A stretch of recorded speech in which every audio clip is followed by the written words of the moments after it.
এই পৃথিবীর মধ্যে আমি আপনি আল্লাহ পাক রব্বুল আলামিনের কত কত রিজিকের মধ্যে ডুবে আছি, কখনো কল্পনা করেছেন? কখনো ভেবেছেন?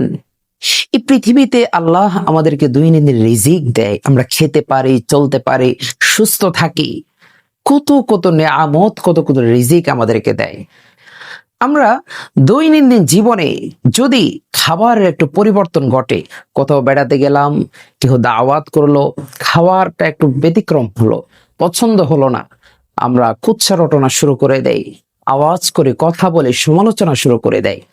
অথচ হযরত হাসান আল বসরি রাহমাতুল্লাহি আলাইহি তিনি একদিন বসে বসে শুধু শুকনো রুটি খাচ্ছেন, রুটি চিবোচ্ছেন এবং খুব আয়েশ করে খাচ্ছেন, খুব মজা করে খাচ্ছেন। একটুকু রুটি ছিঁড়ে মুখে দিচ্ছেন এবং তিনি আল্লাহ পাক রব্বুল আলামিনের শুকরিয়া আদায় করছেন, লাকাশ শুকরু ওয়া লাকাল হামদু। এইভাবে তিনি রুটি খাচ্ছিলেন। খাদেম জিজ্ঞেস করেন, হুজুর আপনি শুকনো রুটি খাচ্ছেন, সাথে কোনো তরকারি নাই, কোনো ঝোল নাই, কোনো হালুয়া নাই, আপনি তারপরও কত তৃপ্তি নিয়ে খাচ্ছেন, শুকরিয়া আদায় করছেন, ব্যাপারটা আমার বোধগম্য হলো না।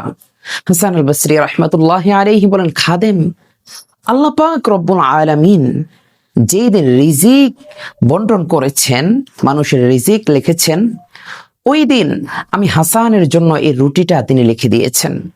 আল্লাহ পাক রব্বুল আলামিন যদি ওই দিন আমি হাসানের জন্য এই রুটিটাও না লিখতেন, তাহলে আজকে আমি ক্ষুধায়, অনাহারে, অর্ধহারে খুব কষ্ট পেতাম, খুব কষ্ট করতাম।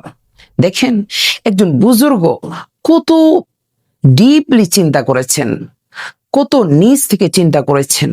আমরা কি কখনো ভেবেছি এত এত খাবার নষ্ট করে, এত এত পোলাও, কোরমা, ভালো ভালো খাবার আমাদের দৈনন্দিন জুটে প্রায়, কিন্তু আমরা খাবার নষ্ট করে দেই, খাবার পছন্দ করে না, খাবারের প্রতি অনীহা প্রকাশ করে।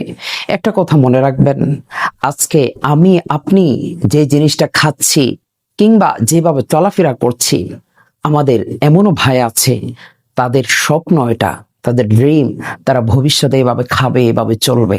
এই জন্য প্রিয় ভাইয়েরা, প্রিয় বোনদেরকে বলবো, আমরা অপচয় রোধ করব, বিশেষ করে খাবারের।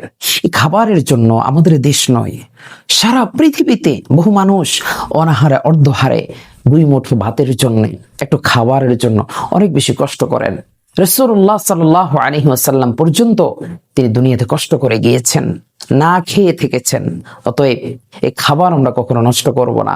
আমাদের যদি খাবার কখনো বেশি হয়, আমরা অন্যদের মাঝে বন্টন করে দিব।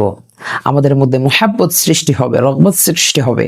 আমরা এই কাজগুলো খুব ভালোভাবে করার চেষ্টা করব। কখনো খাবার